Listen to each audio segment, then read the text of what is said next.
Hey guys, good evening. Welcome back po dito sa ating YouTube channel. Ayan, kamusta po kayo? Narito na naman nga po si Gandara para magatid sa inyo ng mga latest na balita hinggil po sa TVJ and Legit the Recads. At ang mainit nga nating hatid sa inyo ay pumapatungkol po dito sa online views ng TVJ na kung saan umabot po ito ng 800,000. Grabe nga po yun.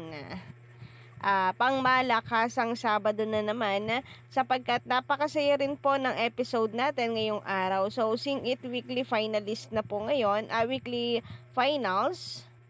And meron pang pa-street party. Sila Kuya Jose Manalo or sila Mayor Jose Manalo kanina sa kanilang sugod na bahay, mga kapatid.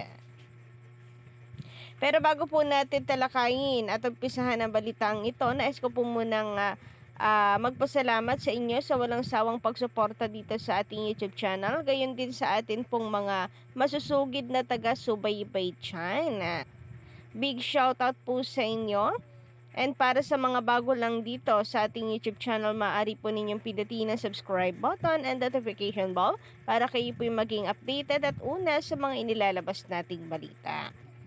Anyway, big shoutout po pala dito kay Sir Tomas Gonzales, Carmen Lee and Chinky TV na atin pong komentor. So sabi nila dito, huwag kayong maniwala dyan sa kabila. Nagpipipilit na number 1, palpak naman. Huwag nang manood dyan sa GMA, TV5 na lang tayong lahat. And speaking of TV5, mga kapatid, ay paganda po ng paganda, no? Ang TV5. Yung mga palabas nila, paganda rin ang paganda. Yung ratings po nakukuha po ng TV5, paganda rin ang paganda. Yun nga lang, medyo ano po ngayon, yung dahil natalo po ang Gilas. So, yung ilan ay kino-call out po si MVP, no? Na pagtuunan na lamang muna ng pansin ang kanilang reach. Baka sakali daw doon ay mayroon pong pag-asa na makabawi si MVP sa mga nalugi niya. Kasi marami din daw talaga ang nalugi dito kay MVP. Anyway, hinggil nga po dito sa sabi ni Sir Tomas Gonzales na nagpapakapilit lang naman daw po itong kabila na sila yung number 1. Totoo po yan. Palpak naman po pagdating po sa online views, kitang-kita naman po natin kung sino ang tunay na number 1. Sabi pa dito, fake rating ng Itbulaga, bulutong. Walang masyadong viewers, pwede pa. NR1. Number 1 sa countdown views. Sabi naman ni Miss Chinky TV, baka nag-brown out na naman sa ibang lugar kasi may bagyo. Anyway, ito ang simulan po natin ating balitaan. Nandito sa tatay ni Ellen. Grabe nga yun, napaka-pogi. Gandang lahi ng pinagmulan nitong si Ellen. Ayan. Kompleto na, no? Nandiyan si Mother Josie, si Papa Ethan, and then si Ellen. So, baka po susunod yan mga kapatid na ang atin pong makilala. O, pinsan kaya. Tapos si zombie naman yung ating makita. Anyway, ito si Papa Ellen, Papa Ellen tuloy. Papa Ethan ay parang combination ni Kuya Wally and combination ni Kuya Wally and ni Mama Alan. Anyway, napakasaya nga po kanina, no? Ang napakasaya ng ating Sabado, lalo na po sa sugod bahay. Napakagaling din po ng kanilang mga ngayon. Tuwa rin panoorin ngayon ang Gimme 5 dahil kung titingnan nyo nga po, umabot siya ng, kung tama ako, 108,000 concurrent viewers. Napakarami po nun. Kasi nito mga nagdaang araw, mga boring po yung mga naging contestant nila na kung saan ay parang hindi nga daw po nag-practice. Pero okay lang naman po iyon. Sapagkat talaga naman pong nakaka-mental block. Pero for me, wala pa rin pong tapon. Wala pong tapon sa lahat ng inihahayin po ng TVJ sa atin pong lahat. Super na-appreciate ko lahat po ng episodes ng EAT mula po July 1 until now. Kung ang mga bashers po ay naboboringan, ay hayaan na po natin sila. Ang mga yan naman po talaga ay naghahanap lamang po ng butas sa TVJ. Siguro kasi ang gusto po nila yung malapalengke.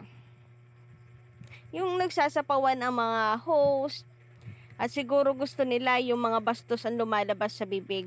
Doon sila tuwan-tuwa. Kaya yaan na po natin ang mga bashers na yan. Basta para sa atin, napakasaya po, no? Lalo na kanina sa sugod na bahay, mga kapatid, kina Mayor Jose. Kitang-kita niya naman sa tawa, diba, nitong si Raisa kanina. So, ayan, may pa-street party din po sila. And atin nga pong computina, no, ang total views ng TVJ, nasa 800 plus po ito. Sa YouTube kasi, yung sa TVJ official, naka 131,000 views po sila. Ang TV5 Philippines, hindi po natin nakunan ng datos na naman. Ako, napakabilis po magbura ng TV5 Philippines, unlike kahapon. Medyo matagal-tagal silang nakapag-delete o nakapag-private. Pero sa YouTube, ito sa TVJ may 131,000. Compare niyo naman po dito kay Yorme na 13,000 lamang. 'Di ba? Ang layo po ng agwat, tapos sasabihin nila sila ang number 1. Nakakaloka kung saan po nila nakukuha ang kanilang mga ratings na ipinagmamalaki para sila po ay maging number 1 the whole month. Nakakatawa. Samantala sa Facebook naman ay naka 242 po sila sa TVJ Facebook page, and sa TV5 Philippines ay 242k din. So total of po niyan ay nasa 600,000. Pero 'di ba, sabi ko nga po sa inyo, hindi natin nakuha yung sa TV5 Philippines. So ipagpalagay po natin na nasa 200,000 yon. So 600 plus 200, nasa 800,000. Grabe nga po yun. Kahapon naka 700 lang sila, pero ngayon mas tumaas po sila, nasa 800,000 views po ang TVJ. Samantala ang Tape Inc naman po ay meron lamang 42k. So ayan,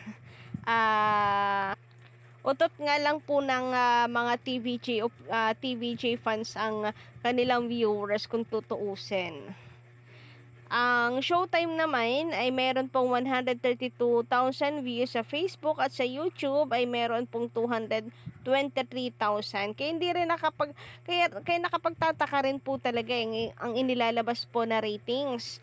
Na kulelat ang Showtime. Bakit magiging kulelat ang Showtime? Kung tutuusin ay mas malakas ito kaysa dyan sa generic na Itbulaga. Marami po ang naniniwala na hindi po pala makapaniwala na tinatalo pa ng nitong sila Yorme, tinatalo pa ng Itbulaga tape ang Showtime. Napaka-imposible daw. So parang may magic para hindi magmukhang kawawa ang Itbulaga tape. Pero 'di ba, yun naman ang gusto nila, yung kawawa sila sa paningin ng mga tao. Yung nagpapaawa effect sila. Bakit hindi pa nila lubos-lubusin? Pati po sa ratings, magkulelat na rin po sila. Wag na silang umasa na maging number 2 or even maging number 1 man lang. Kasi hanggat narito po tayo, naka-legit na records ko dyan, ayan, hindi po yan mangyayari dahil never po nating hahayaan na mangyayari yan. Natalunin po ng Tape Itbulaga itong TVJ, ang original, legit, and the only one na mayroon pong karapatan sa titulong ito. So para sa mga nagsasabi ng laos na ang TVJ, ay better luck next time, dahil wala naman kayong pruweba na laos na ang TVJ, dahil halos araw-araw po silang trending sa social media, laging pinag-uusapan, sinusuportahan ng marami, mahal ng marami, and talagang haligi na po sila ng industriya. So, they are made already. Hindi na po sila malalaos, meron na po silang napatunayan at wala pong dapat patunayan sa mga bashers. Lalong higit po sa inyo na wala pong ibang kinukuda sa social media, kundi ang matanda na ang TVJ. Ayun na nga matanda na nga ang TVJ pero sila pa rin po yung nakakaisip ng mga unique na segment. Unlike po dito sa inyong pinagmamalaki mga bata pa. Pero wala naman po ibang alam kundi ang manggaya.